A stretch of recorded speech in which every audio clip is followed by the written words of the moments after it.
Alright, it's another video na naman tayo today mga kaibigan. Anyway, ang ituturo ko po sa inyo ngayon ay medyo nakakalito pero kailangan nyo itong malaman lalo na kung kayo ay naka-manual transmission. Dahil isa to sa mga maraming nalilito. Kasi may mga pagkakataon na tayo ay nandun sa mga sitwasyon na wala sa patag na kalsada or pinagpaparkingan or tinitigilan natin. May mga pagkakataon po kasi mga kaibigan na gumagalaw po yung sasakyan pa-forward or reverse ang galaw pero hindi natin intention. Ngayon nagkakaroon tayo ng tanong, bakit kaya gumagalaw? So nakalagay naman sa first gear pero ang galaw niya atras, no? Or di kaya naman nakalagay naman ng reverse pero ang galaw niya pa-forward. So dyan tayo nalilito. Papakita ko sa inyo ngayon mga kaibigan kung bakit nangyayari yon. So ngayon, mapapansin nyo guys, ito yung ating clutch pedal. Then ito yung ating gear. So let's say for example, intention natin na mag-move forward. Halimbawa lang ano. So ilalagay natin ng first gear syempre. So clutch down, then press ng brake pedal. Ito yung usual na starting procedure. Tapos syempre first gear. Tapos bababa natin yung handbrake natin. Ito yung intention natin na gusto natin mag-move forward. Kaya lang, ang mangyayari, kung mapapansin natin, pag binitawan natin yung brake pedal, naka first gear tayo, pag binitawan natin yung brake pedal, gumagalaw siya ng patras. Ayan, mapansin nyo, umatras yung sakyan natin. So, pero naka first gear. So, bakit ganoon ang nangyayari? Ganito yung guys. Alam niyo po, kapag kayo ay naka-press sa clutch pedal na hanggang sa flooring, kahit nakalagay po yan sa first gear, hindi po yan mag-move forward kapag binitawan natin yung brake. Hindi po yan aabante. Aatras po yan. Kung nandun po kayo sa mga hindi patag na kalsada or parking slot or parking space katulad nito guys.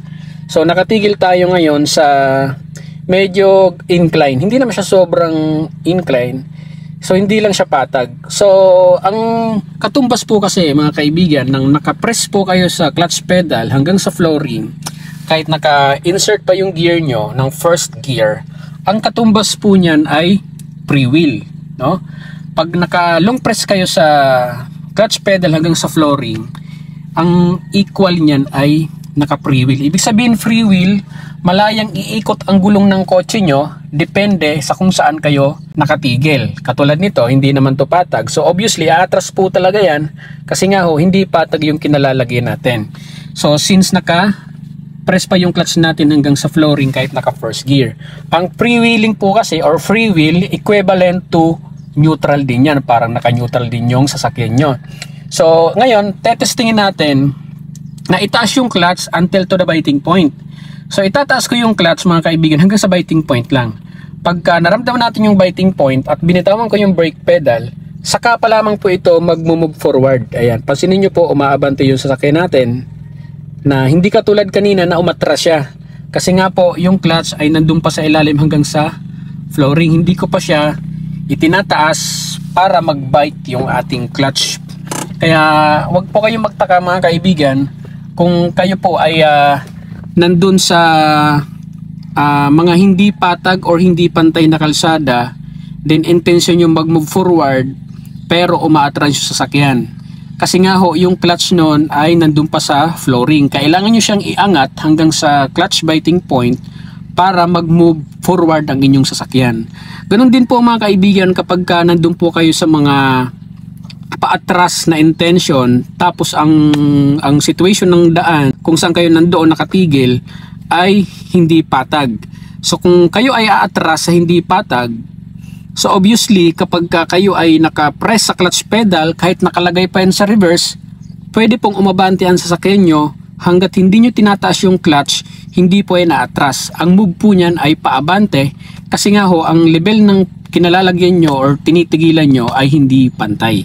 So yun po ang nangyayari. And again, kagaya na sinabi ko, kapag kayo po ay press sa clutch pedal hanggang sa flooring, kahit nakalagay pa yan sa first gear, intention yung mag-move forward, or kahit nakalagay yan sa reverse, intention yung umatras. Kung kayo po ay nandun sa hindi patag na kalsada, pwede pong mag-move ang sasakyan nyo ng forward or reverse. Depende ho sa kinalalagyan nyo kung yan ba ay palusong or paahon. So sana ho nakatulong po sa inyo ang video na to, especially dun sa mga nagtatanong regarding this video. At ito po talaga ay medyo nakakalito lang, at isa ito sa mga katanungan sa ating isipan kung bakit gumagalaw yung sasakyan na wala naman sa ating intensyon. That's it.